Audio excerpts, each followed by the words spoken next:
Boa noite, alunos.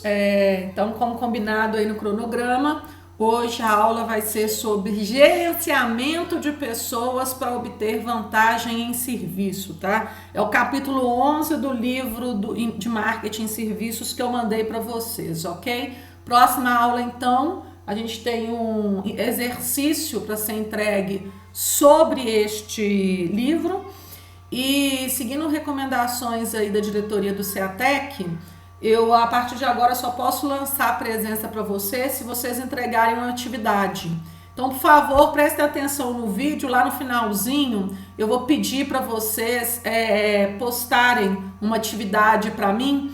Pode ser aqui mesmo no meu canal do YouTube, ali nos comentários, tá? Vocês escrevam e aí eu vou pegar o nome de cada um que escrever e lançar presença baseado na resposta, tá? É uma atividade rápida, uma atividade simples, mas eu só posso lançar presença mediante a entrega de alguma atividade para comprovar que vocês estão realmente aí seguindo a disciplina, correto?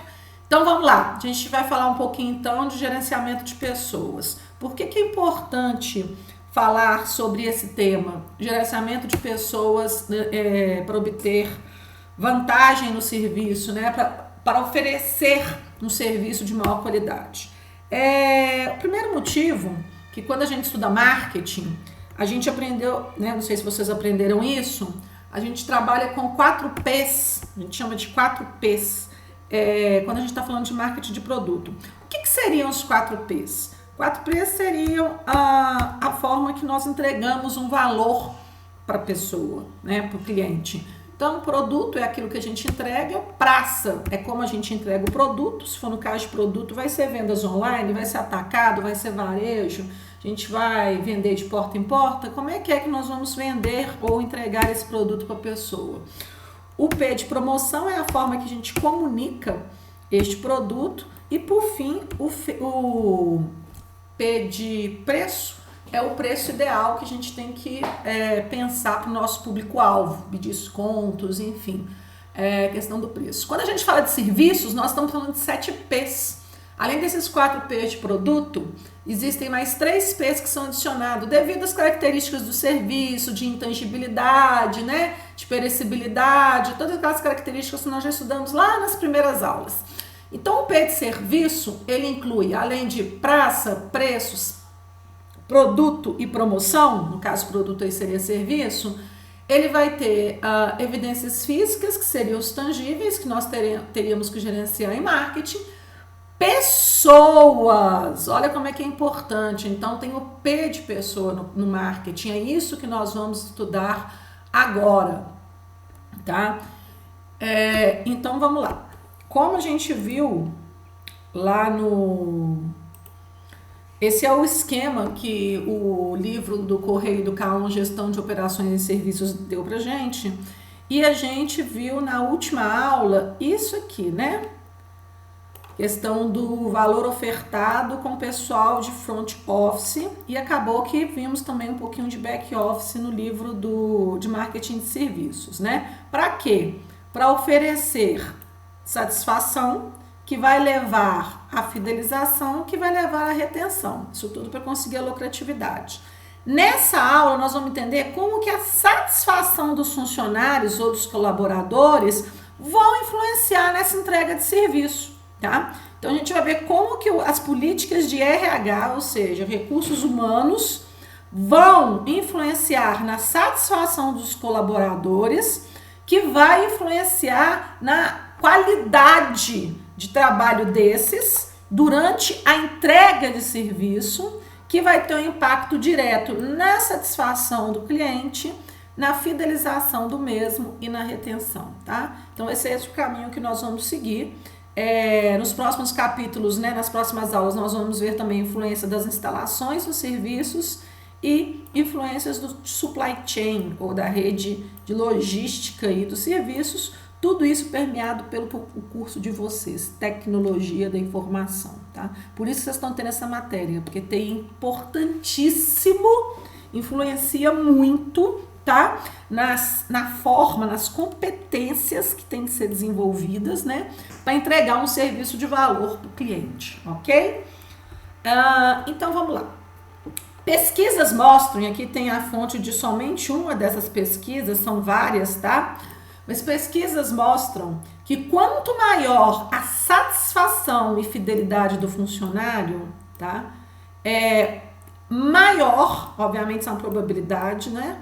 O valor criado e entregue ao cliente. Qual que é a lógica? Que funcionários satisfeitos, eles trabalham com mais afinco, com mais dedicação, com mais energia, são mais motivados, tá? Para entregar, para trabalhar bem, para oferecerem um serviço de qualidade, ou seja, criar mais valor para o cliente. O cliente acaba percebendo isso, tá? E acaba ficando mais satisfeito e fiel ao serviço, porque recebe um serviço de maior qualidade, né? O funcionário ele está mais disposto a trabalhar, a entregar este valor, e clientes satisfeitos e fiéis levam ao aumento da lucratividade da operação de serviço. Lembram na última aula que a gente viu que tinha duas formas de você alcançar a lucratividade?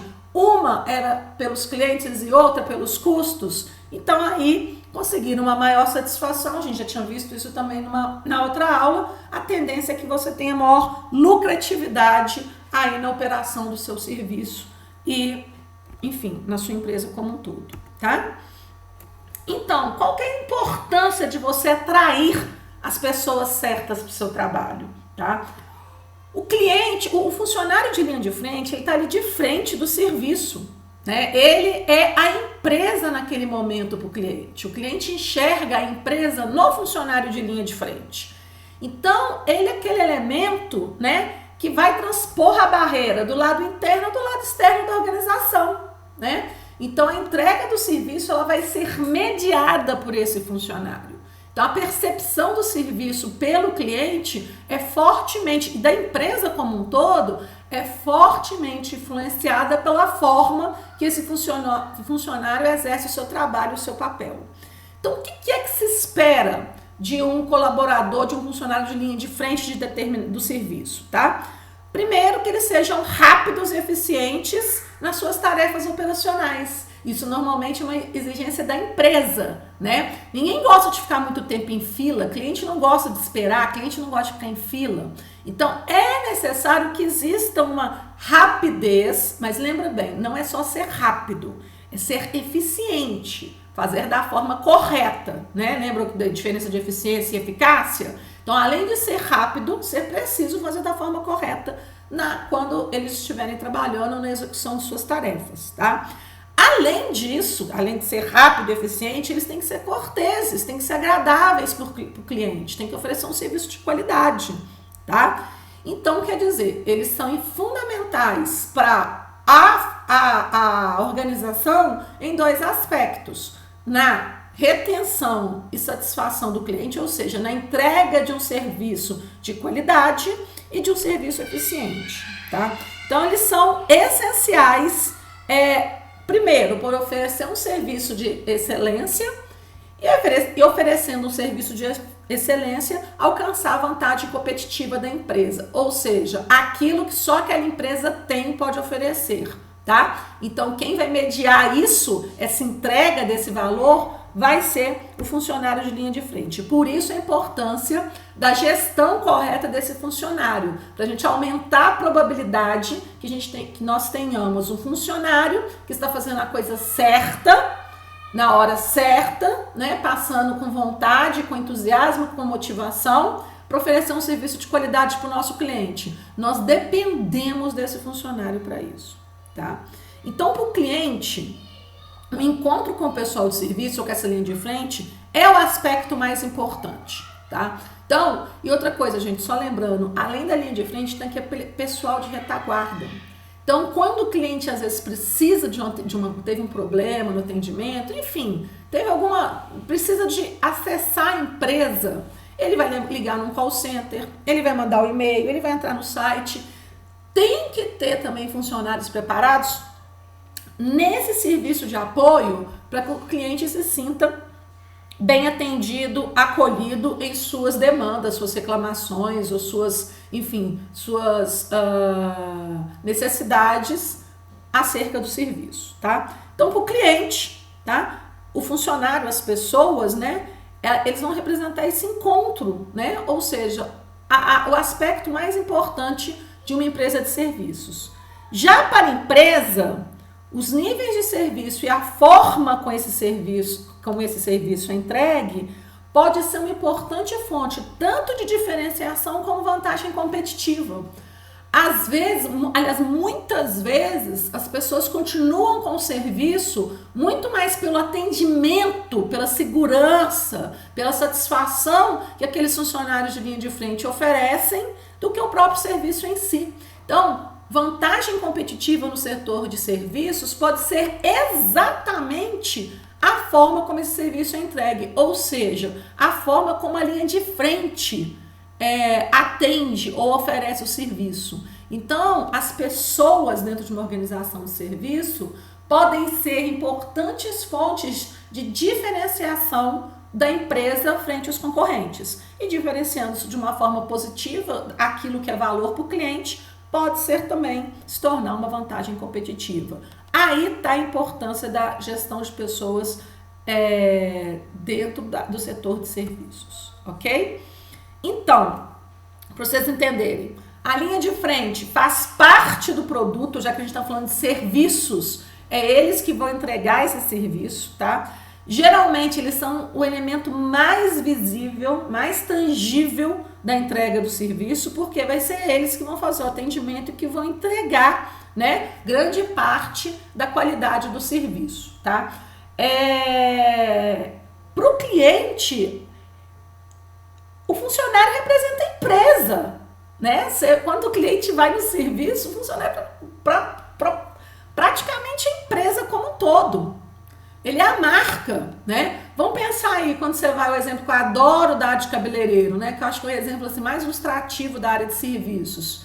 A forma que o profissional te atende, tudo bem, a recepção pode ser ótima, pode ser excelente, mas aquela relação que você constrói com o cabeleireiro, o jeito que ele te atende, né? Se você tem um que você vai mais vezes, que você é fiel, muitas vezes é aquilo que te prende, ou a confiabilidade que ele passa, que ele vai fazer uma coisa bacana, que ele não vai estragar o seu cabelo. Muitas vezes é isso que vai te prender, ou isso que vai te fazer voltar naquele profissional, tá? Então, eles são a marca, né? E por isso é tão importante também, gente, trabalhar muito a questão da parte tangível, da aparência desse funcionário, né? Um uniforme adequado que passe os valores da empresa, né? Quando eu falo adequado, eu não estou falando formal ou informal. Tem empresas, por exemplo, que trabalham muito com inovação, que trabalham exatamente com um uniforme, vamos dizer, mais descolado, né? A aparência dos seus atendentes mais descolada. Numa empresa mais séria, formal, que quer passar, né, aquela sensação de formalidade, de segurança, muitas vezes eles trabalham com... Você pode perceber que os funcionários usam um uniforme mais formal, etc, né? Então, assim, é muito importante trabalhar essa parte também da aparência pessoal do funcionário. Eu tô falando aqui, gente, que tem alguma coisa a ver com beleza ou não? Não. São tangíveis como uniforme, né? Questão da postura, correto? Então, quando a gente, por exemplo, é muito comum entre garçons que sejam extremamente cobrado deles, barba feita, né? Cabelo curto, unhas aparadas, né? Por quê? Porque tá trabalhando com alimento, tem que passar essa sensação de higiene, né? Não tô falando que quem tem barba não tem higiene, mas existe uma relação com pelos e higiene na questão da comida. Tá? Tem que fazer um cara de cabelo grande cortar? Não necessariamente, mas pode trabalhar com cabelo preso. Não são que as garçonetes fazem, muitas vezes, tão de coque, tão de rabo, né? Então é isso, trabalhar a aparência do seu funcionário é isso, é que seja mais adequado ao seu serviço, né? Os funcionários de linha de frente, eles vão afetar a venda, né? Muitas vezes são eles que vão vender mais um produto. Olha a importância do vendedor nas lojas, né? Se ele vai lá, atende bem, mostra outros produtos, né? O que eles falam de venda cruzada, né? dão informações sobre produtos que as pessoas não conhecem. Olha só, você vê esse lançamento aqui, ele é legal, é assim, as características são essas, são outras. Muitas vezes, então, ele vai afetar, muitas não, geralmente o funcionário vai afetar as vendas do seu serviço, tá? Ajudar com a informação para o cliente, tá? Então, enfim, ele vai ser determinante para a produtividade da empresa, tá? Então, e como é que a gente contrai e retém pessoas certas, né? A pergunta é, ou as pessoas ideais para o seu serviço, para a sua empresa, né? Existem algumas ferramentas e é o que nós vamos estudar, que as pesquisas mostram, né, que nós vamos ver nesse capítulo, tá? Primeira coisa é uma gestão eficaz dos recursos humanos, ou do RH da empresa. Como se faz uma gestão adequada de RH? Né? A gente vai trabalhar no que a gente chama de ações e políticas de RH, com recrutamento e seleção, treinamento, motivação desses funcionários, retenção desses funcionários. Também é importante criar uma cultura de liderança em serviço, né, dentro da empresa. A empresa tem que mostrar que quer ser líder em serviço, quer oferecer um serviço de excelência para o seu cliente, tá? Criando essa cultura, isso ajuda muito, porque direciona como que os funcionários devem agir em situações que eles não têm um manual, um protocolo, etc. Direciona as ações do funcionário, porque eles sabem o que a empresa espera dele por meio da implantação dessa cultura voltada para o serviço. E por fim, o papel da gerência também. Os gerentes da empresa, eles são muito importantes para ajudar, né, no gerenciamento, no monitoramento e no gerenciamento mesmo, na gestão dessas pessoas, né, voltadas para buscar a excelência em serviço, a satisfação do seu cliente, tá? Então tudo isso é importante e nós vamos ver nessa aula passo a passo como que a gente faz como que a gente implementa todas essas políticas de recursos humanos voltados, né, para entregar um valor superior aí para o seu cliente, tá? Por que isso é tão importante, tá? É tão importante que as empresas já estão monitorando isso há muito tempo, né? Essa ideia que esse funcionário satisfeito entrega um serviço de maior qualidade, ela não é nova, ela é lá desde a década de 80, tá? Então, há muito tempo as empresas vêm monitorando. Existe, né, uma empresa, né, que trabalha globalmente, que faz a pesquisa The Great Places to Work.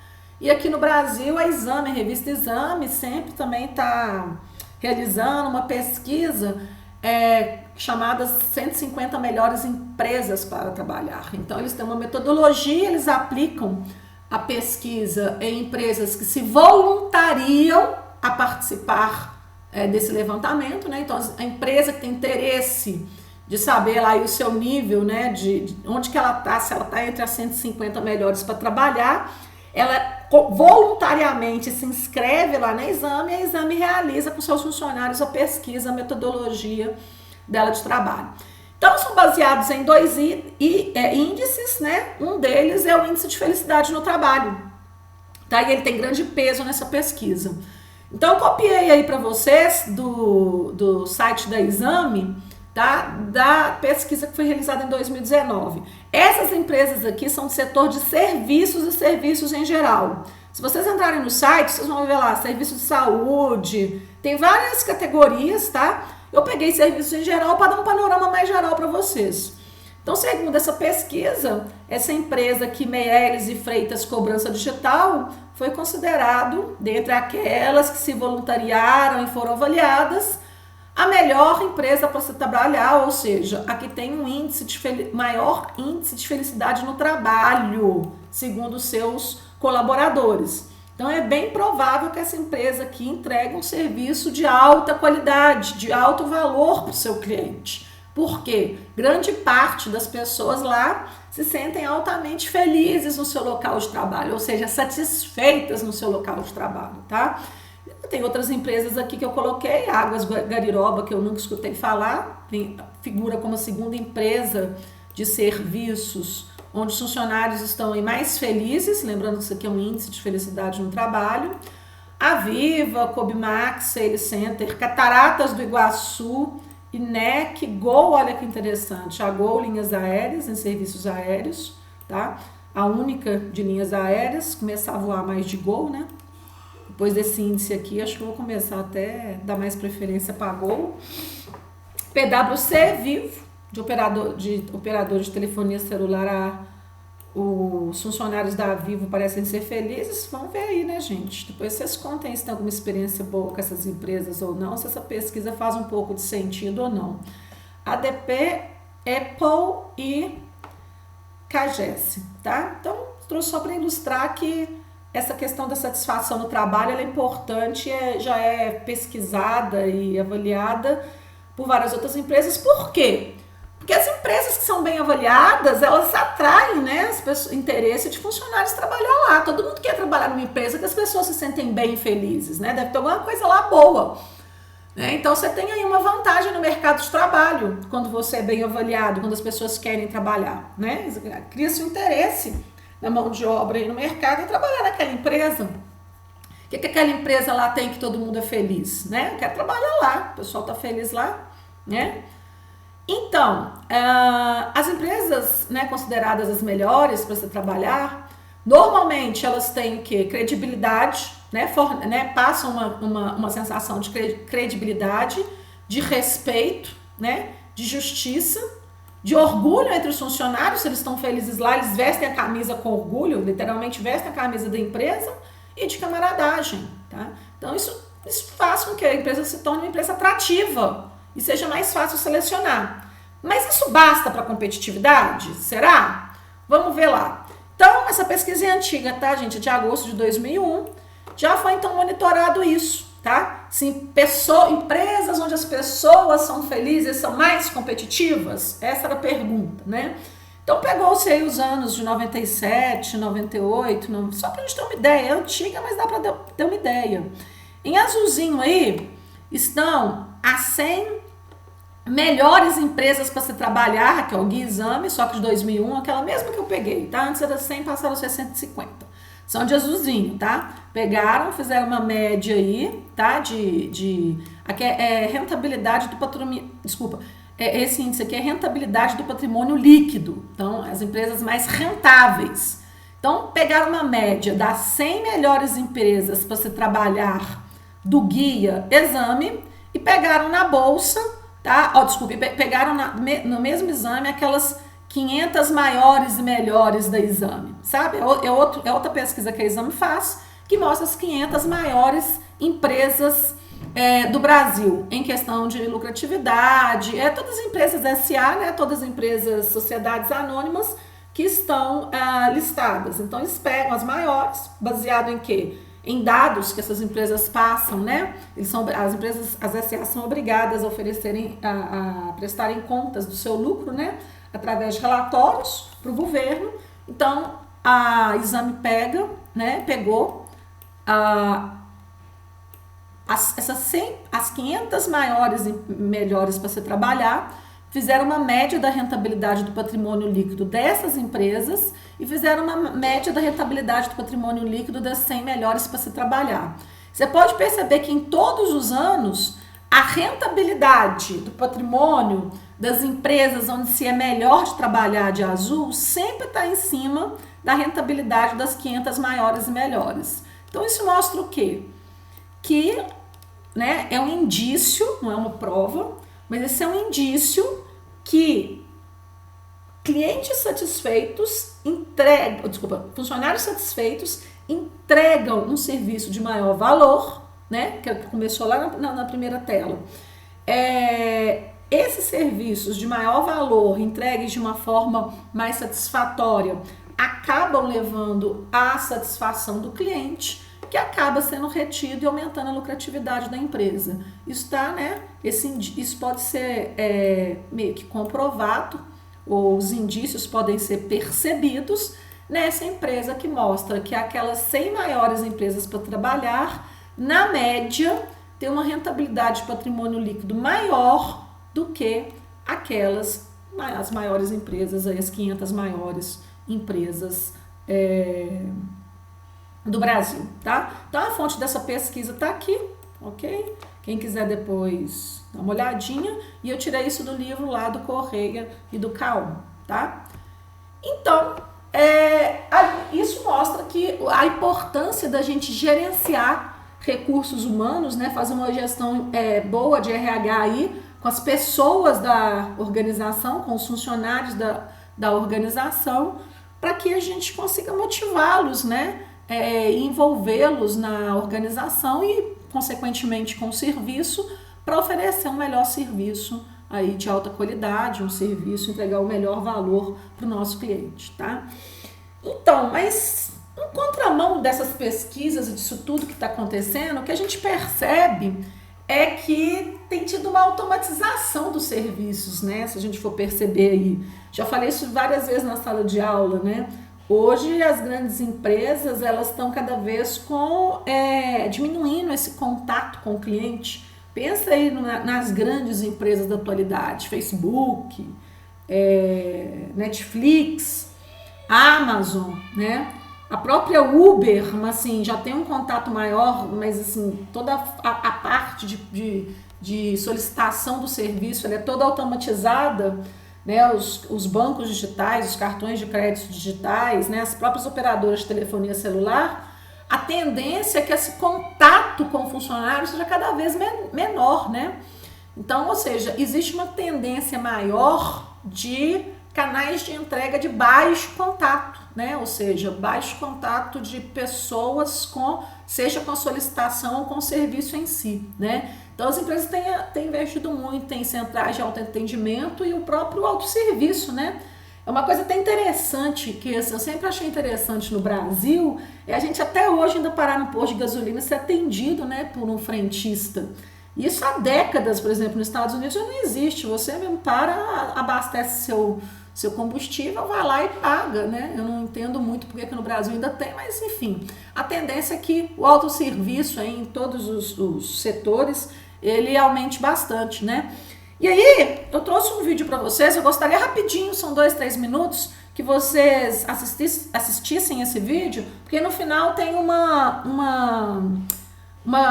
reflexão importante nesse vídeo sobre o que a gente está falando da importância das pessoas na linha de frente na entrega do serviço, né? Então, como que fica as pessoas nessa tendência de autosserviço e de automatização do contato?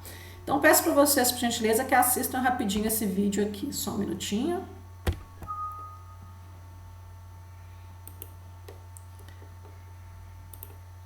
Vamos lá. Começou. No comércio mundial, muitas lojas aqui no Brasil oferecem serviço de autoatendimento. O cliente não precisa usar o caixa com atendente, faz tudo sozinho. Por enquanto, os supermercados são os que mais apostam nesse serviço. O próprio cliente passa o código de barras de cada produto que ele vai levar para casa. Na hora do pagamento, apenas cartões de débito, crédito ou alimentação. Dá até para pedir nota fiscal paulista e cadastrar o número do sócio torcedor do time favorito para ter descontos. Só uso aqui, né? Por que só usa ela? Porque é mais prático, eu já venho e já saio rapidinho.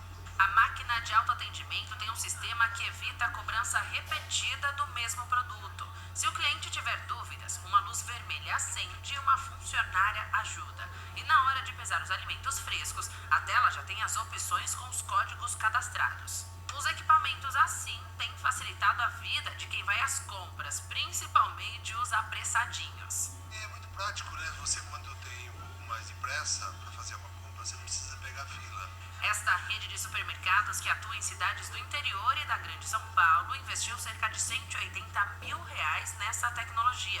Com 4 guichês e uma estação de pesagem, o serviço eletrônico já conquistou 11% dos clientes. Ele está disponível há 1 ano em 16 das 30 unidades da rede. No início a gente tinha a percepção que o público mais jovem que se ficaria fascinado com essa nova tecnologia, mas não é, isso é mito. Na verdade, todo o público utiliza. Nesta outra rede de supermercados, são 11 caixas com funcionários e 3 guichês de autoatendimento. Quando as máquinas foram instaladas há cerca de 1 ano, teve gente que ficou com medo de perder o emprego. Foi o caso da Doraci, que trabalha na empresa há 10 anos. Eu fiz uma pergunta para nossa chefe. Quais vão ser as primeiras a serem mandadas embora? As mais novas ou as mais velhas? Segundo este funcionário, ninguém precisou ser demitido, até porque o público-alvo deste tipo de serviço são os clientes que fazem compras menores, com até 10 itens. O investimento foi de R$30 mil em cada máquina. Mas o que aparelho nenhum vai substituir é a amizade feita ali mesmo, na boca do caixa, né, Flamir? Por que o senhor não passou no caixa de autoatendimento lá, que faz tudo sozinho? Porque eu gosto de ver minha amiga aqui. Toda vez eu só passo nesse caixa.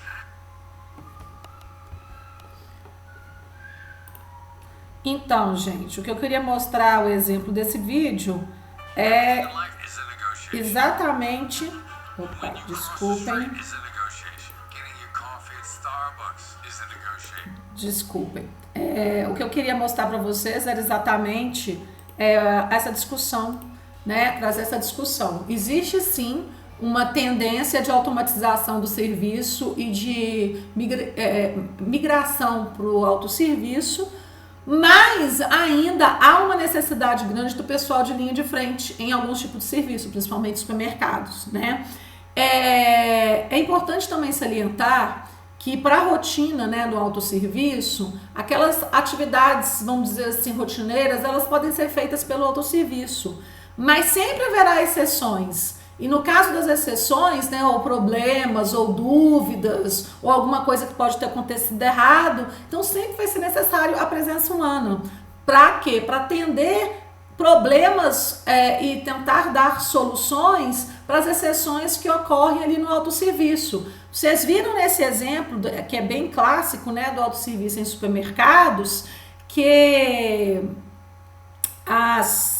existe um sistema que quando a pessoa tem dúvida ou a pessoa não está conseguindo fazer uma operação, ela tem que chamar um atendente. E aquele atendente vai ajudar as pessoas. E isso aí a gente pode pensar em outros tipos de serviço também.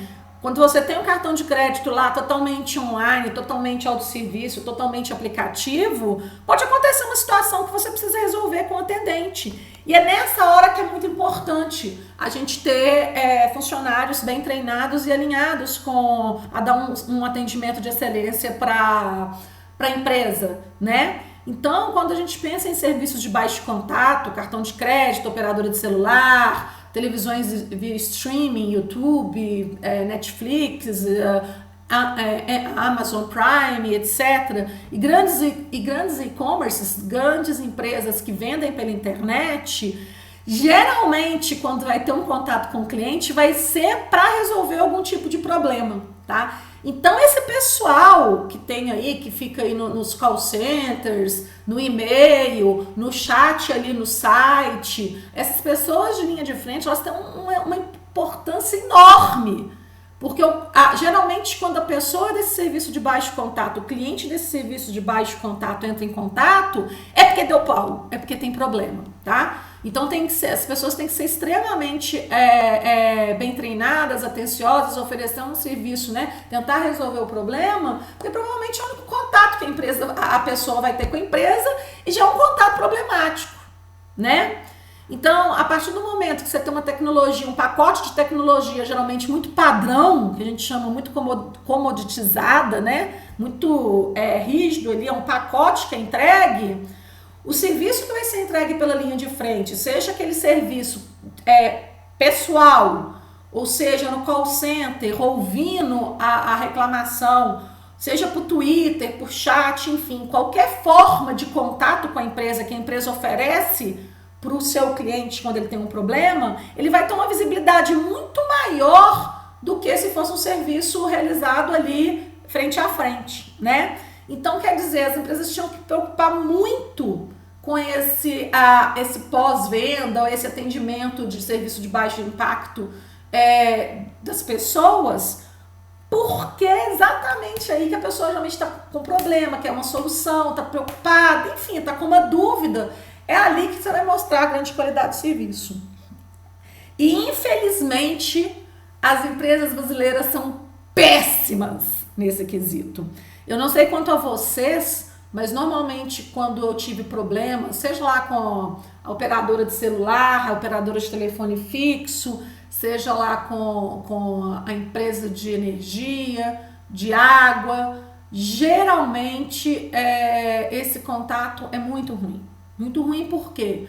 Muitas vezes as empresas não dão autonomia para os atendentes de call center. A gente vai ver os problemas aqui aqui um pouquinho mais para frente dessa aula. Muitas vezes os atendentes, além de não ter autonomia, não são motivados, né? Tem baixa autoestima, não enxergam seu trabalho como importante, a gerência não ajuda, não oferece um ambiente agradável para essas pessoas trabalharem, muitas vezes uma remuneração também que não é adequada, tá? A gente vai ver aqui o ciclo de fracasso e eu vejo na grande maioria das empresas que eu tive algum problema e que eu tive que buscar esse contato, né? Pós-venda ou fora do serviço, realmente foram pouquíssimas as vezes que eu saí satisfeita com o atendimento, tá? Mas vamos lá, isso fica mais pra frente. Outra coisa que a gente precisa entender, que o trabalho na linha de frente geralmente é um trabalho de muito estresse e que tem muitas dificuldades. Nós vamos tentar entender aqui quais são esses estresses e dificuldades. Eu, pessoalmente, trabalhei muito tempo com atendimento ao público. E assim, realmente eu posso falar de quem esteve do outro lado, quem estava oferecendo o serviço, é muito estressante e cansativo, tá? As empresas realmente devem gastar uma grande energia aí com a gestão dos seus recursos humanos, porque a tarefa em si, ela já é uma fonte de estresse e dificuldade. A gente vai falar aqui um pouquinho academicamente, vamos estudar um pouquinho o que já foi desenvolvido, né? O que já se descobriram acerca desse, por que esse trabalho é tão estressante e difícil, tá? Bom, primeira coisa é a questão de choque de papéis entre os funcionários de linha de frente, tá? Eles têm que satisfazer os clientes, é obrigação do funcionário de linha de frente isso, é cobrado deles isso, entregar produtividade para a empresa e gerar vendas. Eles têm esses 3 papéis, tá? O que acontece? Muitas vezes, ao desempenhar esses papéis lá na sua atividade, acaba acontecendo algum conflito entre eles. E esse conflito vai gerar um estresse, né? Entre as pessoas. Além disso, gente, o trabalho em empresa de serviços, normalmente, ele já é mais exigente, tá? Tenta pensar, por exemplo, uma loja, né? A pessoa, o vendedor tem que estar lá super de bom humor, agradável, né? Tem que encantar o cliente, mas ao mesmo tempo ele tem que bater meta, ele tem que vender. Então, muitas vezes isso vai até contra. O cliente está querendo uma informação e ele tem que ficar ali empurrando. Quer dizer, ele está sempre sob essa pressão, tem que vender, tem que vender, tem que vender. Ao mesmo tempo, ele tem que ser agradável, porque o cliente não pode reclamar dele para o gerente, né? E ele aprendeu também no treinamento que ele tem que ser o mais agradável possível para encantar o cliente, para gerar vendas e etc, etc, etc. Então, muitas vezes, isso gera um estresse, gera uma tensão na pessoa que está ali realizando o trabalho. A mesma coisa o pessoal de hotelaria, pessoal da área de saúde. Saúde, então, é muito estressante, né? A pessoa ali está com uma coisa de alto valor para ela, que é a saúde, ela quer a cura, ela quer sair melhor dali. Pessoal de viagens, pessoal de eventos. Eu trabalhei 20 anos na área de eventos. Então, assim, vocês não têm noção quão que é estressante, porque tudo tem que dar certo, você tem só uma chance de que tudo dê certo, que é durante o evento.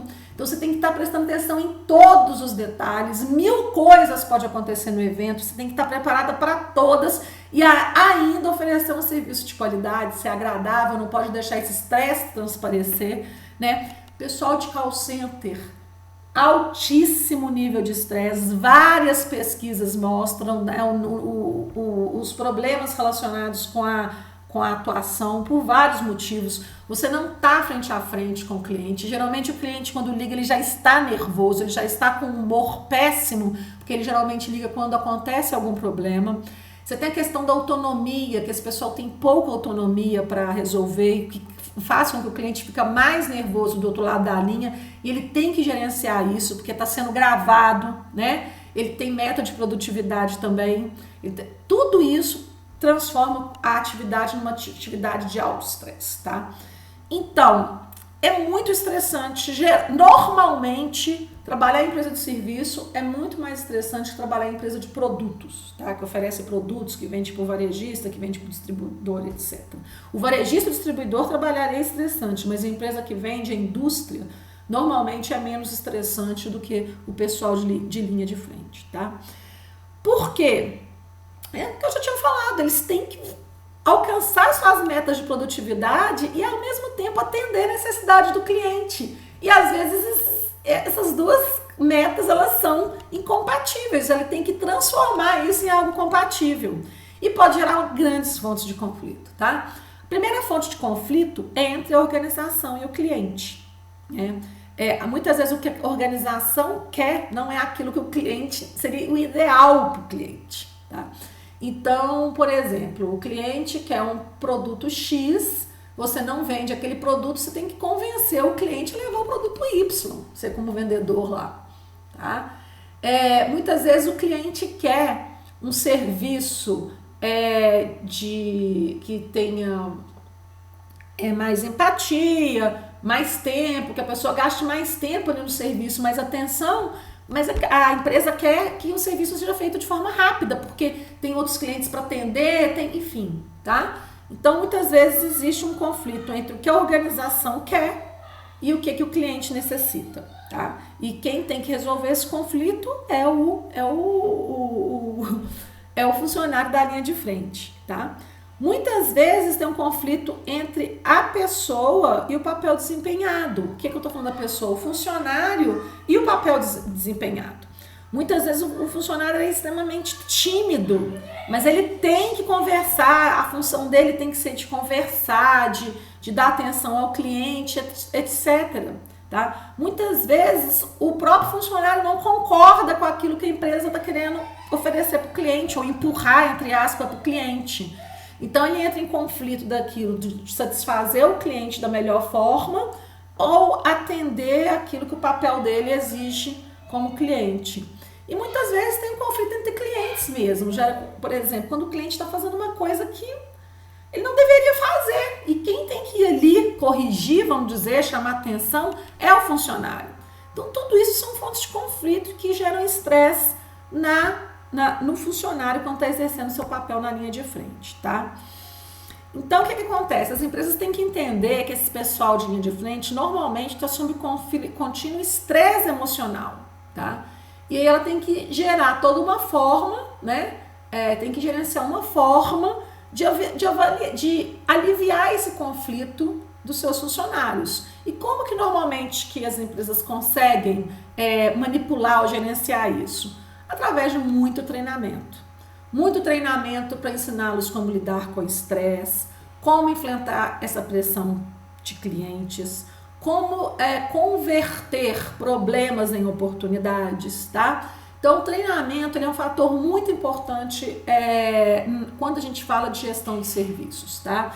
E aí a gente já fala o treinamento em tudo. Treinamento da relação com o cliente, treinamento de uma nova ferramenta, muitas vezes, que é implementada, é outra fonte de estresse. A empresa muda alguma ferramenta aí na área de vocês, de informação, implementa um programa novo, implementa uma forma nova de realizar um trabalho. E isso, naturalmente, essa mudança já vai causar um estresse no funcionário, porque toda mudança causa estresse no ser humano, é normal, né? Cria uma ansiedade do que vem pela frente. Então, o treinamento é muito importante, desde treinamento de habilidades pessoais, nós vamos ver isso daqui a pouco aqui na aula, desde treinamento de habilidades interpessoais até mesmo treinamento de habilidades técnicas. Para quê? Para aliviar um pouco essa tensão, né, emocional que eles têm para poder lidar melhor com os problemas, né, do que acontece ali ou até mesmo com as situações que acontecem no dia a dia, né, do trabalho do pessoal de linha de frente, tá? Então, aí pensando como que a gente atrai as pessoas certas, vamos falar um pouquinho do que seria um ciclo de fracasso. O que seria esse ciclo de fracasso? É que a gente vê muito nessas empresas de call center, essas empresas, muito também, eu sinto isso muito nas empresas de telefonia celular, tá? É aquela coisa de você ter um serviço mais, oferecer, como é que eu poderia dizer? Tentar economizar nos seus custos, principalmente com o pessoal de linha de frente. Quando a gente está falando de serviços, a grande parte do custos vem do pessoal de linha de frente, né? E aí você acaba criando um ciclo de fracasso, tá? E o que seria esse ciclo de fracasso, pensando principalmente na gestão de RH dos funcionários da área de serviço? Primeiro, seriam aquelas empresas que oferecem uma descrição de cargo restrita, quer dizer, a coisa é bem operacional, né? A função do prestador de serviço ela é bem operacional mesmo, ele tem que fazer aquilo igual um robozinho, sabe? Vamos pensar lá numa empresa de call center. A pessoa tem todo um protocolo que ele tem que seguir. Qualquer coisa que sai daquilo, a pessoa não consegue resolver. Aí vai te dar aquela linda frase, né? Estaremos encaminhando sua reclamação para o setor responsável. Obrigado. Porque a pessoa não consegue resolver. Tá? Então, normalmente, essas empresas, elas contratam pessoas com pouca capacitação, até porque geralmente eles oferecem um salário mais baixo, tá? São salários são baixos. Então, você tem um cargo restrito, pessoal pouco capacitado, salários baixos, né?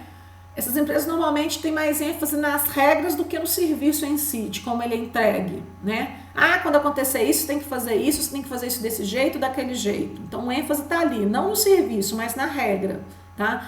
Geralmente usam muito tecnologia para controlar a qualidade. Então, no exemplo que eu estou dando de call center, tudo é gravado, né? Tem que ser registrado pelo computador. Para quê? Para controlar se a pessoa está fazendo tudo de forma certa, tá? E também, normalmente, essas empresas têm muito pouco esforço na seleção ou no treinamento. Pouco esforço de treinamento e pouco para selecionar as pessoas, tá? O que isso vai gerar? Quais são as consequências desse cenário aqui, das empresas que adotam esse cenário? Geralmente, os funcionários estão altamente entediados, porque eles não têm autonomia para resolver os problemas, tá, dos clientes. Então, geralmente, eles estão insatisfeitos, que só escuta, geralmente, a reclamação. Pouca coisa conseguem fazer para tentar contornar, para tentar resolver, né? E acabam desenvolvendo uma má atitude em relação ao serviço. Sabe aquela coisa que você liga a pessoa, boa tarde, eu falo meu nome é Kátia, com quem estou falando. Parece quase um robô. Você vê que a atitude ali está baixíssima, tá? Que vai ocasionar, obviamente, uma baixa qualidade de serviço e a insatisfação vai levar a uma alta rotatividade de funcionários, tá? Então, geralmente, isso a gente chama de ciclo de fracasso, tá? Existe uma outra forma, isso é voltado para o funcionário. Existe também uma outra forma de ciclo de fracasso, mais voltado mas é diferente um pouco. A questão não é a diminuição de custos, igual nesse caso aqui. Aqui, o motivo é que a empresa está voltada sempre em atrair novos clientes, tá? Ela não está preocupada em reter os clientes antigos, tá? Então, o que acontece? Quando a empresa só quer atrair clientes, se não preocupa muito com a retenção, geralmente o cliente vai ficar insatisfeito porque você nunca vai tem uma alta rotatividade de pessoas na empresa, você nunca vai ter uma continuidade de serviço. Cada vez que você for lá, alguém vai te atender de forma diferente. Então, o cara vai acabar que não vai se fidelizar àquele serviço, tá? Não vai voltar, porque o serviço impessoal, não tem continuidade, né? E acaba que geralmente também, como os clientes, os funcionários têm que ter esse esforço de sempre estar captando, a rotatividade acaba sendo alta. Então, tanto os clientes não desenvolvem a fidelidade, como os funcionários também não se sentem interessados na empresa. Qual é a consequência disso, tá? As empresas gastam o tempo todo procurando novos clientes e as pesquisas mostram que você gasta muito mais para conquistar um cliente do que para reter. Então, normalmente são empresas que têm baixa lucratividade devido à baixa fidelidade de clientes. Então, eles querem trabalhar em cima do custo, né? Porque tem uma baixa lucratividade. Então, entra naquele ciclo vicioso, né? Não paga bem, não esforça muito em treinamento e seleção. Os funcionários não se sentem satisfeitos, acabam tendo uma alta rotatividade, o cliente acaba percebendo isso, não desenvolve uma lealdade e vai ficar sempre nesse ciclo de tentando, como não tem cliente fiel, ele tem que sempre ficar captando no mercado novos clientes. Então, essa é uma segunda fonte de ciclo de fracasso. Nós temos o ciclo de fracasso por tentar diminuir os custos com o pessoal, levando então a uma insatisfação do funcionário que não fica na empresa, e temos o ciclo de fracasso do cliente, que ele, percebendo que uma empresa, por exemplo, existe uma alta rotatividade de funcionários, ele acaba não desenvolvendo um vínculo, uma continuidade de serviço, não percebe essa continuidade e acaba não desenvolvendo uma fidelidade com o cliente, e aí vai ad eterno esse ciclo de perde funcionário, perde cliente, baixa lucratividade, não dá para pagar salários legais, não dá para investir em seleção e treinamento, acaba retendo funcionários de baixa capacitação que não vão reter o cliente, aí você vai ter que atrair outros clientes, que vai diminuir sua lucratividade e vai esse ciclo ad eterno, tá? Muitas empresas no Brasil, já percebi isso, muitas, tá? Então, esse é um ciclo de fracasso aí. O autor também propõe, os autores, né, também propõem um ciclo da mediocridade. É o que a gente vê muito em empresas de funcionalismo público e empresas de monopólio, tá? Ou seja, empresa que só tem a empresa na cidade, não tem muito cliente, não tem para onde fugir, tá? Então, quais são as características desse ciclo da mediocridade, né, das empresas de serviço?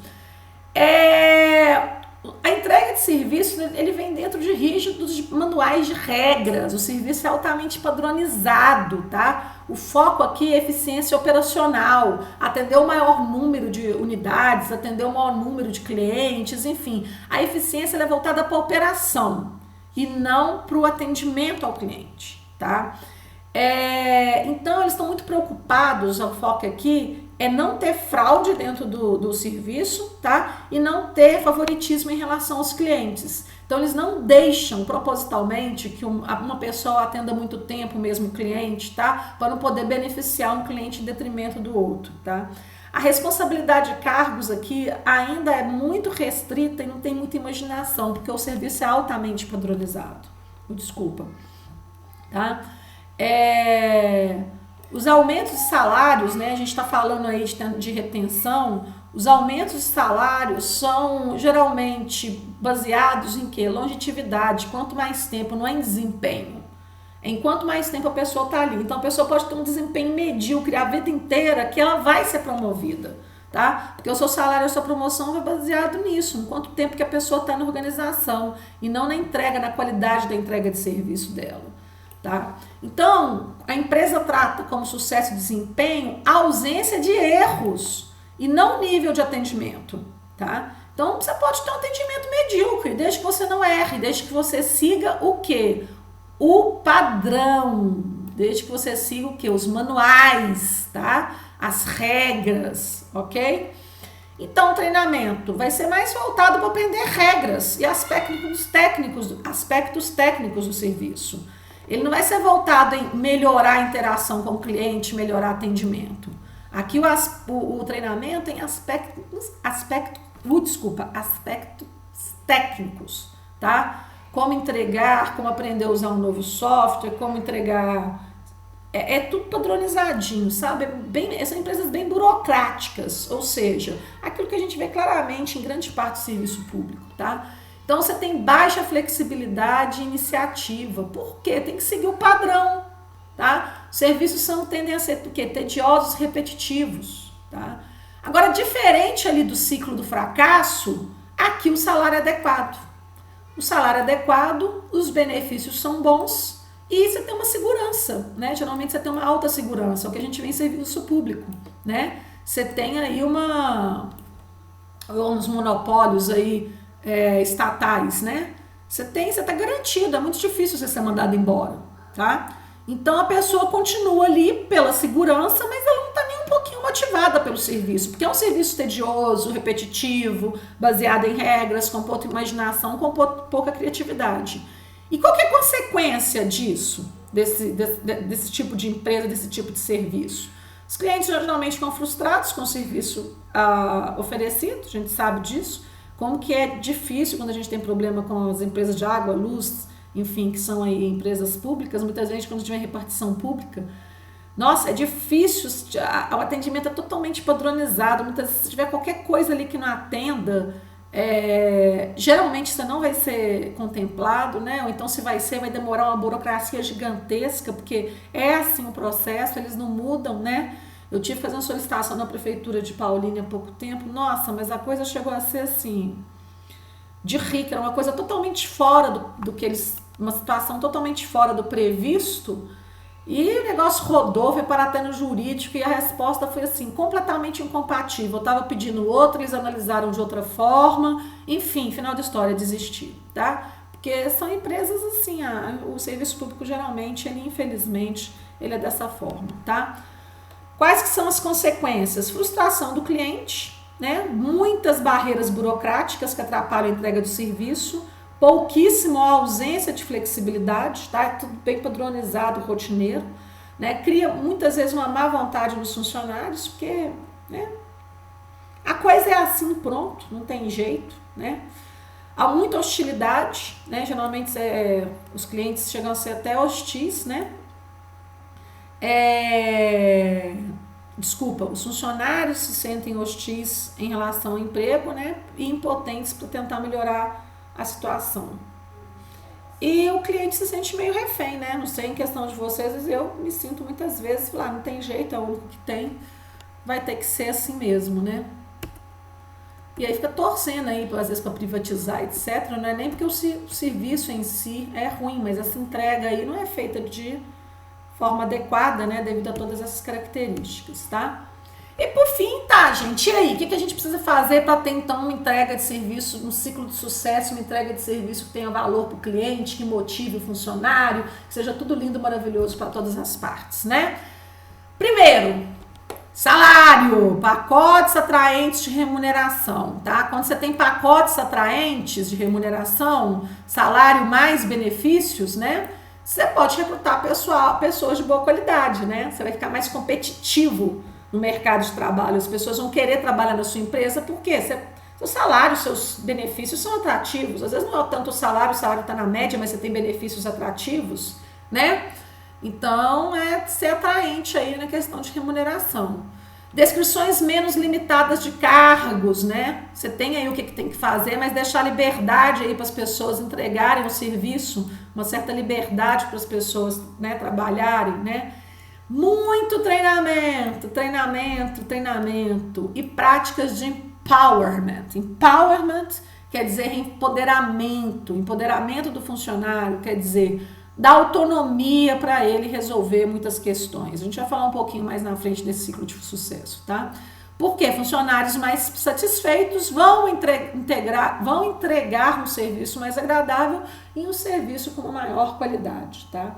Então é isso que é o ciclo do sucesso. Qual que é a consequência de funcionários satisfeitos, motivados, né? Serviço mais agradável e de qualidade. Continuidade de relacionamentos, quer dizer, como o funcionário vai querer continuar na empresa, baixa rotatividade, né? Rotatividade, entrada e saída de funcionários, que vai levar ao que? A fidelização, tanto do funcionário quanto do cliente, tá? As margens de lucros, então, vão ser mais altas devido a essa fidelização, né? E tanto do funcionário como do cliente, porque a rotatividade gera custo, tá? E a busca de retenção do cliente, tá?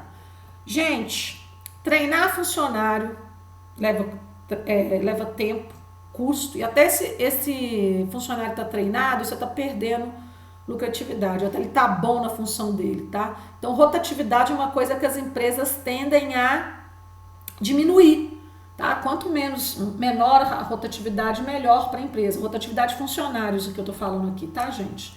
Melhor para a empresa, tá?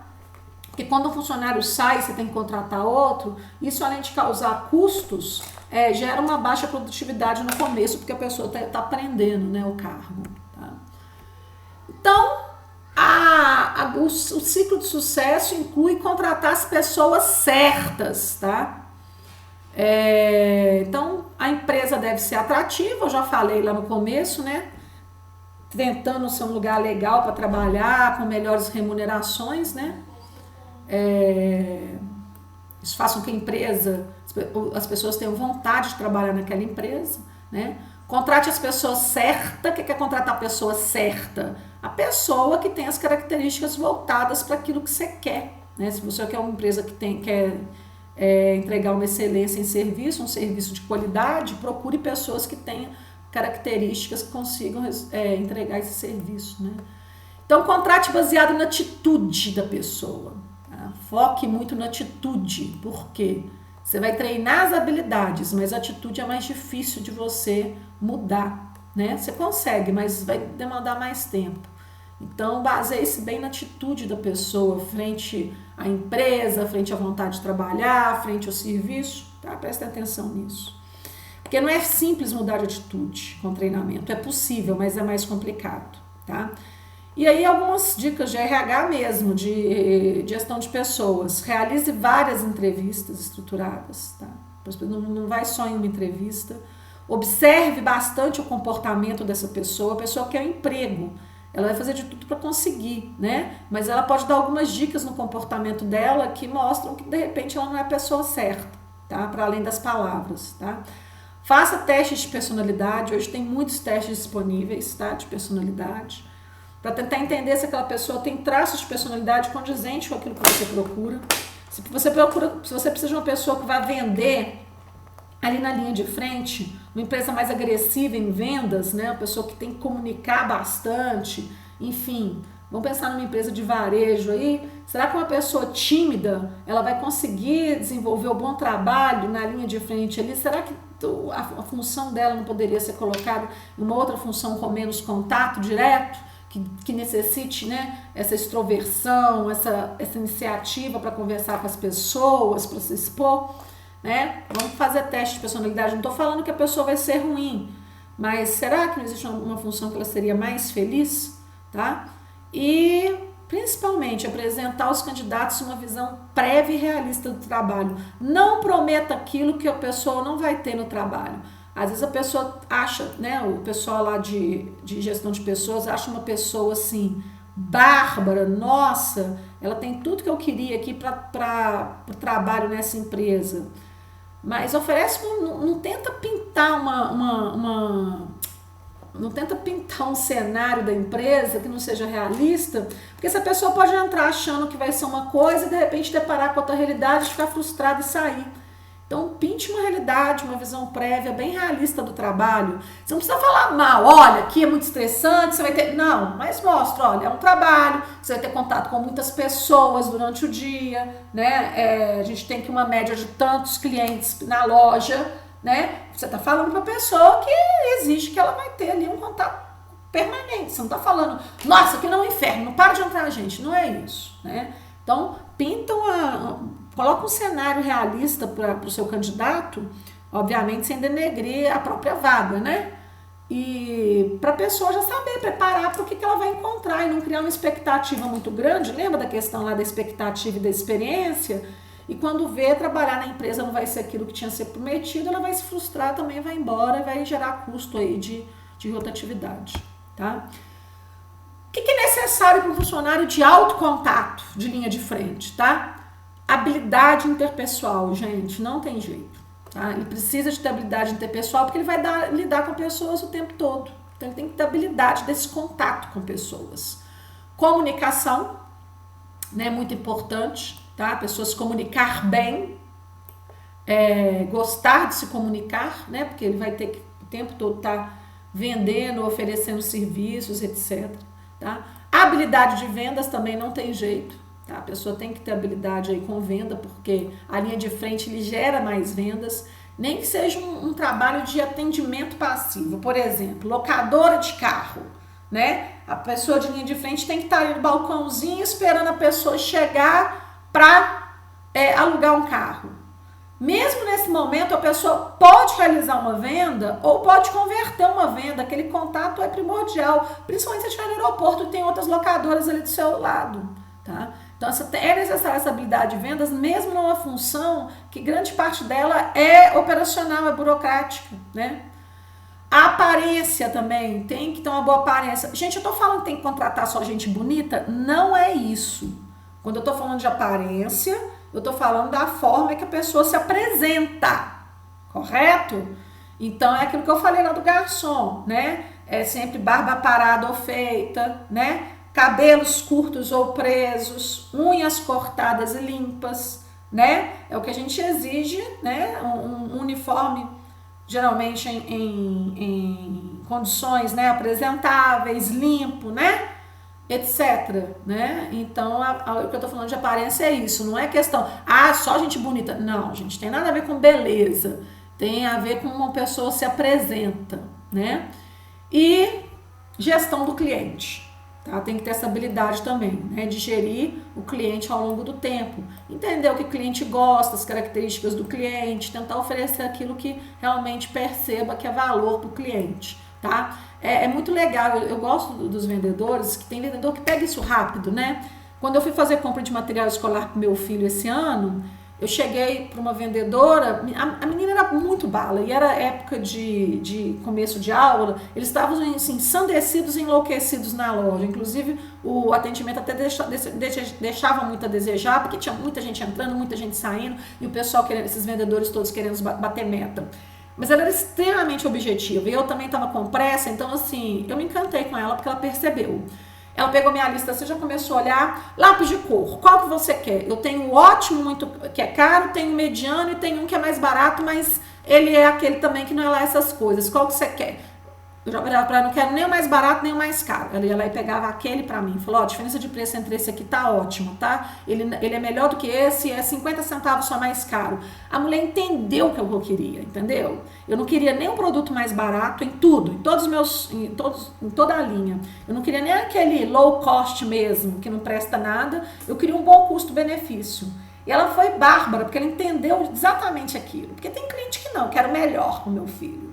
Tá, ela pega lá o Faber-Castell, não sei o quê. E ela ainda falava, essa marca aqui tá vendendo muito, ela tá com preço excelente, o pessoal tá gostando muito. Jogava no carrinho e eu comecei a confiar nela. Tá? Excelente. Ela conseguiu fazer a gestão do cliente. Tá? Ela consegue perceber claramente ali, rapidamente o que o cliente quer e oferece aquilo que o cliente quer. Tá?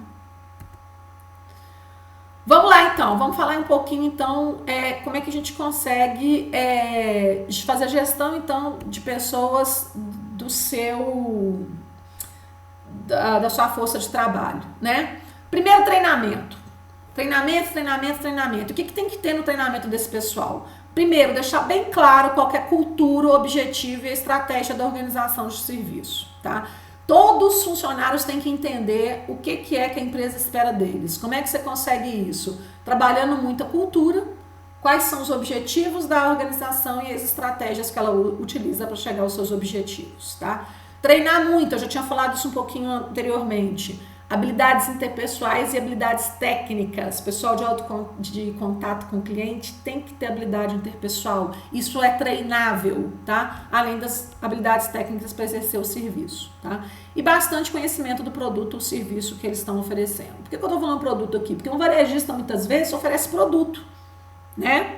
Então tem que conhecer o produto que ele está tentando vender. Já numa empresa totalmente de serviço, locação de carro, hotel, a pessoa tem que conhecer muito do serviço também para oferecer, tá? Usar scripts, que são roteiros, tá? De trabalho que a pessoa tem que exercer, tá? Então, sempre mostrar para a pessoa o que ela tem que fazer primeiro, em segundo lugar, em terceiro lugar. É um script mesmo, é um roteiro do que a pessoa tem que fazer durante o trabalho dela. Ela não precisa seguir essa ordem, mas ela tem que saber que ela tem que fazer aquelas atividades, tá?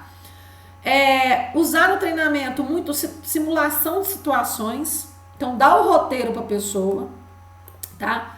Fazer muita simulação, tá? Fazer dinâmicas e simulações funcionam muito, tá? Para a pessoa entender o que é esperado dela ali no momento do serviço. Ensiná-los, treiná-los a pensar como cliente, tá?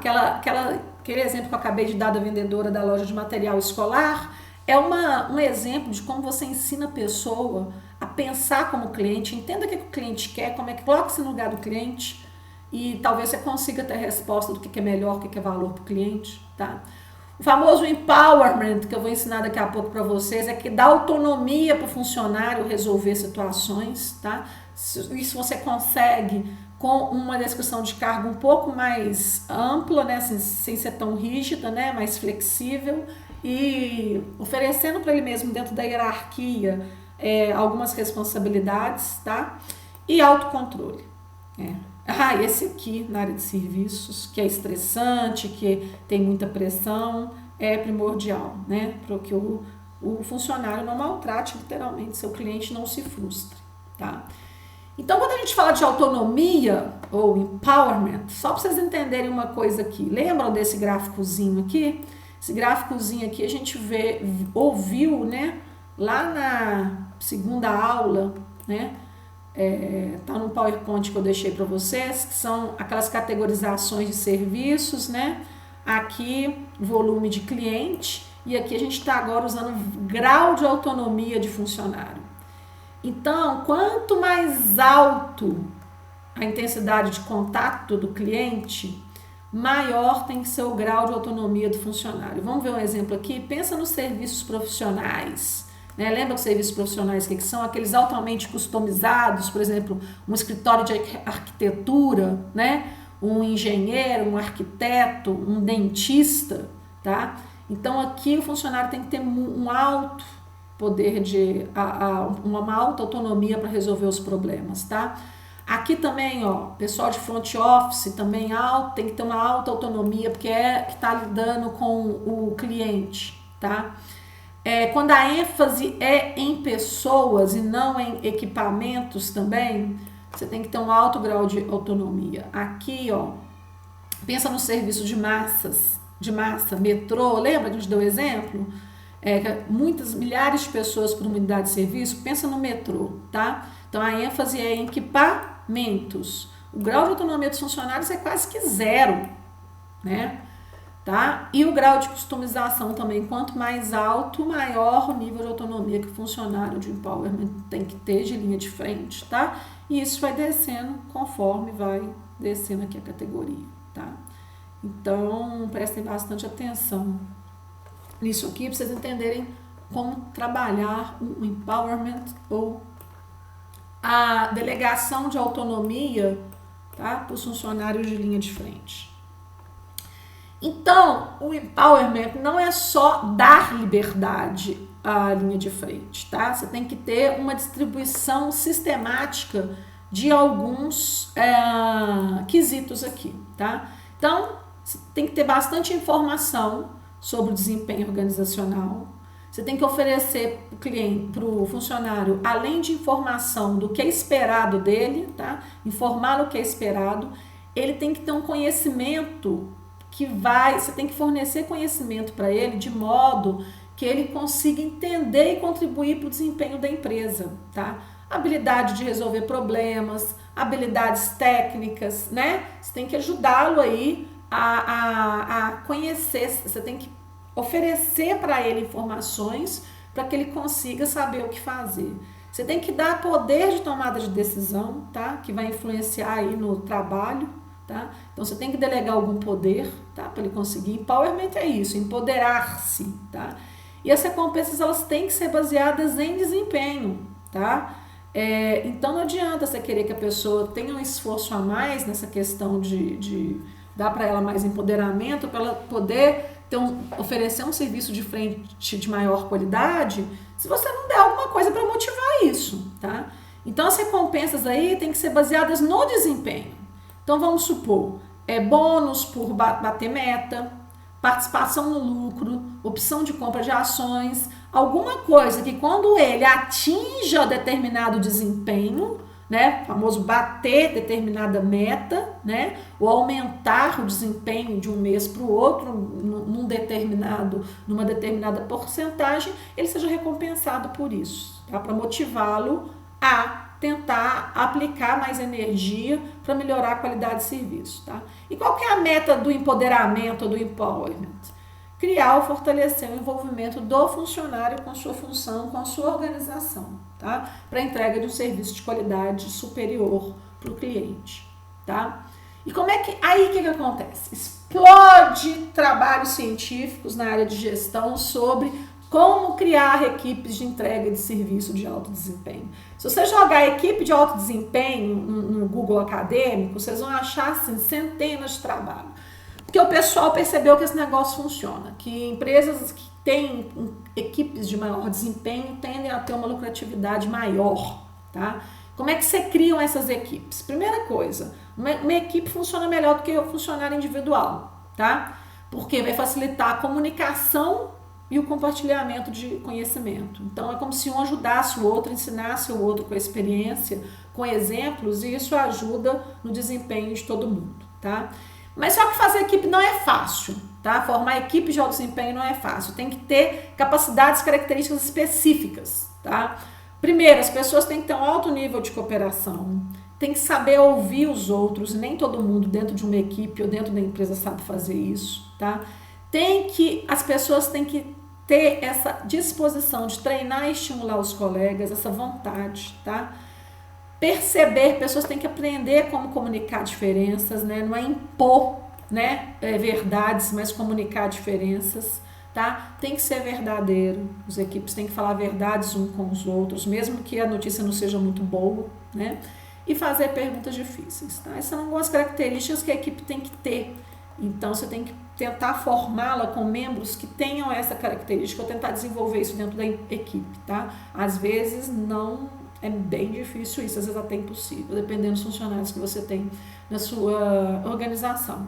Mas é uma habilidade e pode ser desenvolvida, tá? Tem treinamentos aí fora de empresa, eu mesmo já participei de alguns para tentar promover trabalho em equipe, tá? Então, são treinamentos excelentes. Uma vez eu participei de uma regata, nunca tinha colocado o pé no veleiro.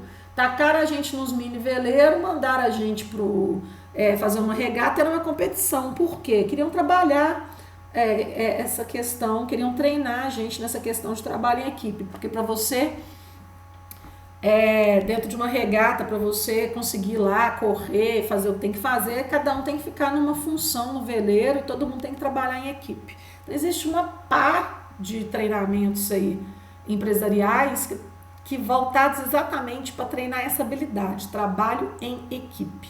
Eu já, quando era produtora de eventos, participei de vários treinamentos de empresas voltadas para isso. Quando trabalhava em empresa, já tive vários treinamentos voltados para isso, porque as empresas perceberam que realmente equipes de alto desempenho entregam, né, aumentam a produtividade da empresa.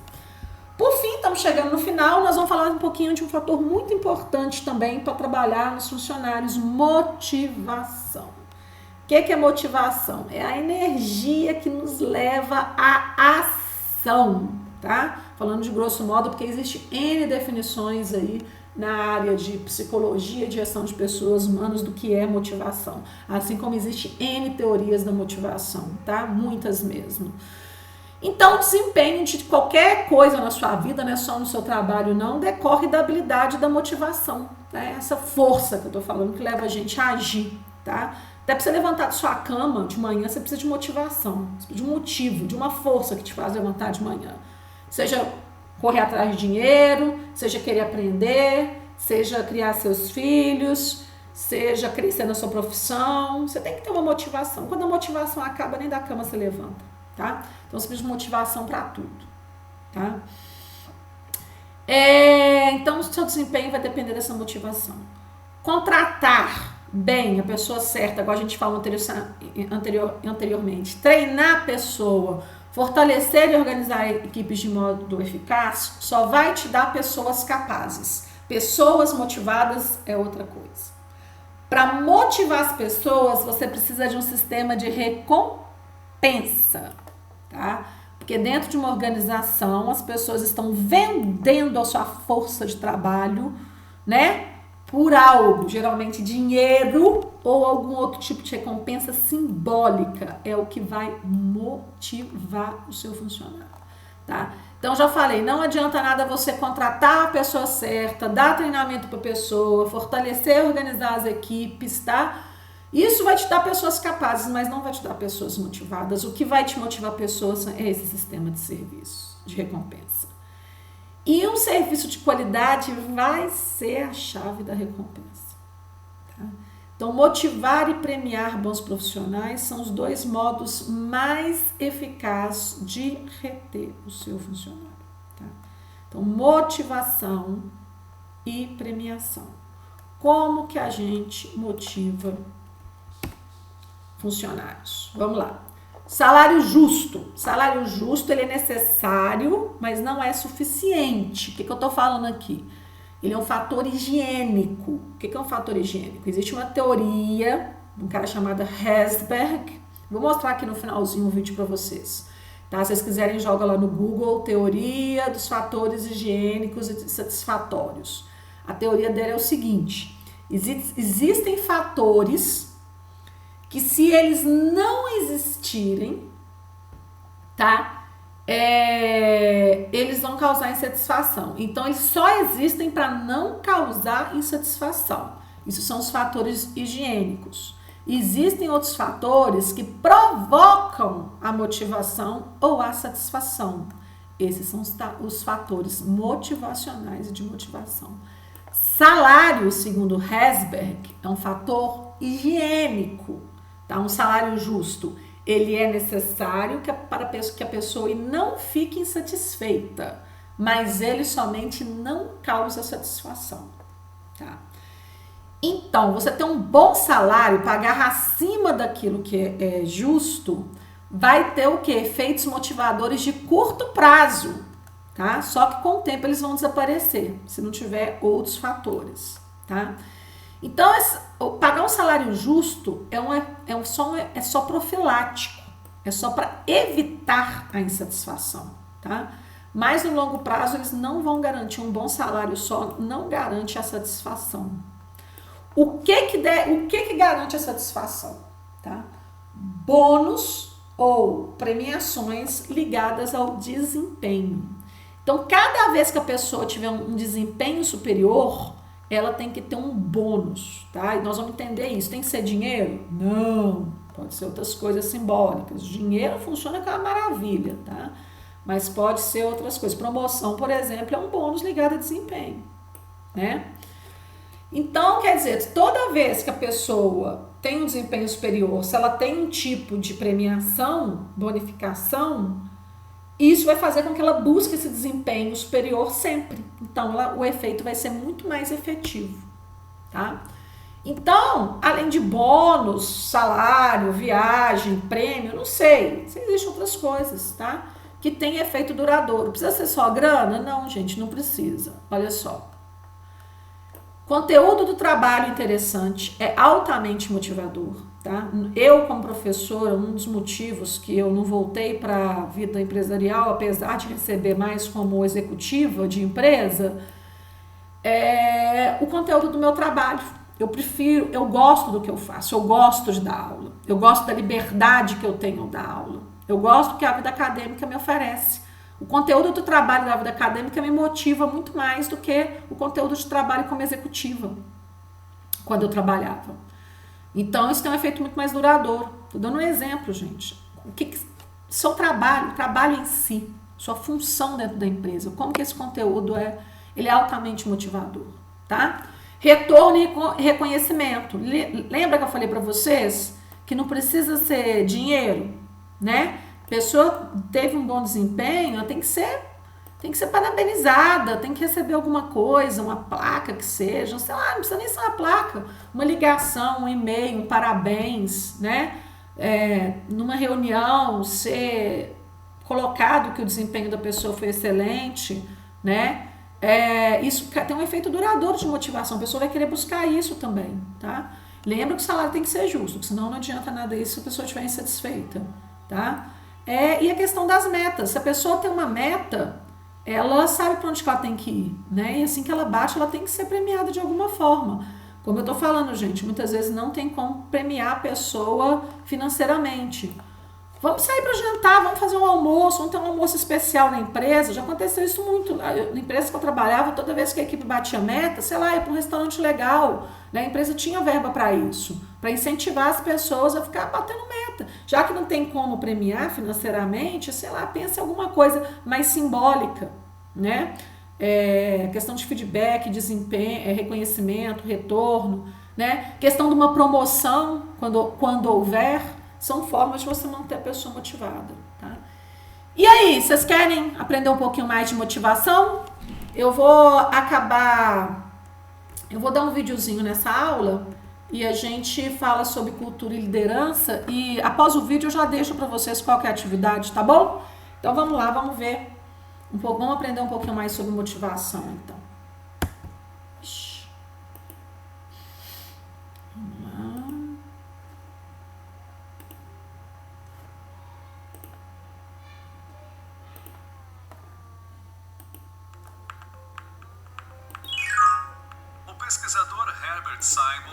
definiu na década de 1960 a motivação como um mecanismo de conquista de objetivos.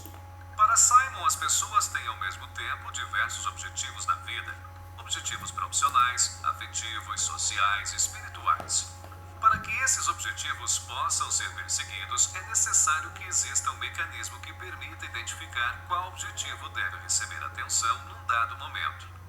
A motivação resulta, portanto, da ativação da busca por esse objetivo.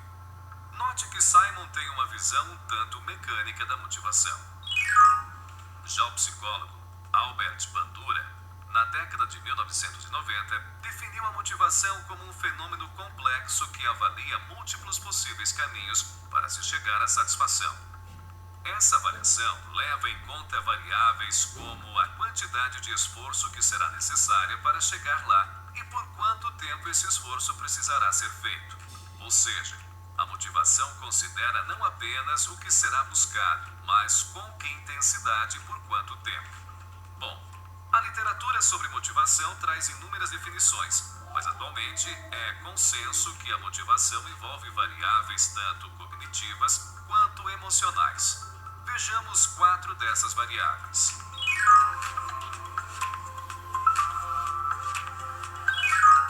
A motivação parece ser influenciada primeiramente pela probabilidade subjetiva de sucesso, ou seja, pela estimativa que a própria pessoa faz das chances de ela ser bem-sucedida ao tentar atingir um determinado objetivo. Essa estimativa é feita com base nas habilidades e conhecimentos que a pessoa acredita ter para superar os obstáculos. Uma outra variável é o medo de falhar, ou seja, o medo de que, mesmo tendo os conhecimentos e habilidades necessários, não seja possível atingir o objetivo por motivos como a ansiedade diante de situações novas ou a concorrência com pessoas mais competentes. A terceira variável é a percepção de desafio. Desafios são motivadores, mas um objetivo só representa um desafio quando a pessoa considera que, ao conquistá-lo, o conceito que ela tem sobre si mesma será modificado para melhor, ou seja, ela se sentirá mais capaz, sentirá que superou a si mesma. A quarta variável é o interesse. Embora ele pareça ser, em parte, resultado das variáveis anteriores, o interesse também tem a ver com o quanto será agradável sair à busca de um dado objetivo. Sabe quando uma pessoa diz: "Nossa, eu faria isso até de graça"?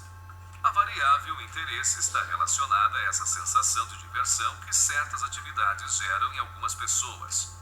Isso nos remete à discussão sobre motivação intrínseca e extrínseca.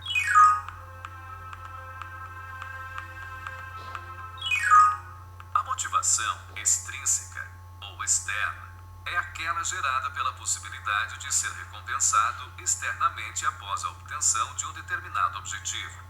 Essa recompensa externa pode ser o salário, um bônus, uma viagem ou algum objeto de interesse da pessoa que será recompensada. Já a motivação intrínseca ou interna é caracterizada pela expectativa de experimentar sentimentos positivos durante a realização de uma atividade, ou seja, é o desejo de fazer algo por ser agradável, interessante e não necessariamente por ser um meio para obter uma recompensa externa.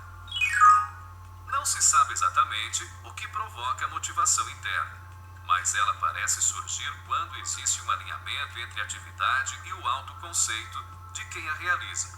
Por exemplo, alguém que tenha em seu autoconceito valores como a preocupação com pessoas economicamente desfavorecidas se sentirá alinhada com a atividade que tenha impacto social perceptível, o que gera motivação intrínseca. Outra explicação é que essa motivação resulta da sensação de realizar uma atividade de forma autônoma e competente. Ao sentir que realiza muito bem uma atividade, a motivação interna seria desencadeada. Qualquer que seja o motor da motivação intrínseca, o fato é que cada vez mais ela é percebida como fator importante para o bem-estar e a produtividade das pessoas, especialmente as que lidam com atividades que envolvem criatividade e inovação.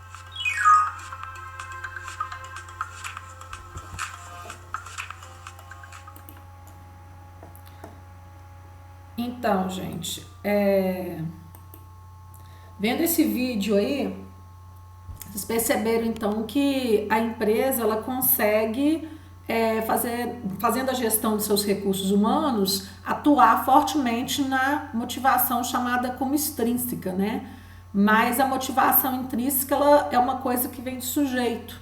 Então, uma forma de você tentar, né, conseguir pessoas que têm motivação tanto intrínseca e extrínseca é buscar pessoas que têm a ver com a organização, que gostam do que fazem, que tem essa vocação, vamos dizer assim, para aquela atividade que você está procurando, né? Que sintam interesse naquilo, que tenham autoconceito voltado para aquilo, tá? Como eu tinha falado, existem inúmeras teorias sobre motivação. A mais popular e conhecida é da teoria de Maslow, né? Daquela pirâmide de necessidades, mas ela não é a única. Do Herzberg, a teoria que eu falei do Herzberg, também ela é bem conhecida, de fatores higiênicos e fatores motivacionais ou satisfatórios. Então, assim, fica aí a dica quem se interessar por esse tema, tá? E a gente vai falar agora do último tema, que é cultura e liderança em serviços. Mas antes disso, eu queria propor atividade. Eu gostaria que vocês fossem no comentário da minha página do YouTube e colocassem para mim, por favor, um tipo de serviço que vocês tiveram contato e ficaram extremamente satisfeitos com o atendimento de linha de frente. Pode ser até mais um, tá? Então coloca lá, satisfeito, tipo de serviço, 1, 2 ou 3 serviços que vocês tenham, e um serviço que também vocês tiveram contato com o pessoal de linha de frente, ficaram extremamente insatisfeitos. E tentem identificar nesses serviços, de tanto que vocês ficaram satisfeitos e insatisfeitos, dentro desses fatores que eu mostrei aqui, qual que seria a principal, a provável causa.